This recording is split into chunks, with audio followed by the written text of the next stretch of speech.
يا الله يا كريم يا عظيم يا غفور يا شكور يا ودود.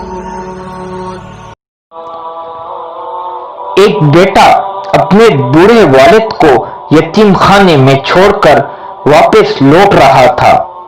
اس کی بیوی نے اسے یہ یقینی بنانے کے لیے فون کیا کہ والد تہوار وغیرہ کی چھٹی میں بھی وہیں رہیں گے، گھر نہ چلے آیا کریں.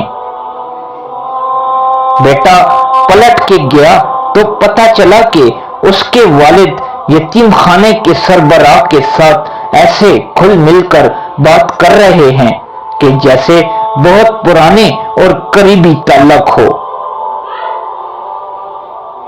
تبھی اس کے والد اپنے کمرے کا بندوبست دیکھنے کے لیے وہاں سے چلے گئے.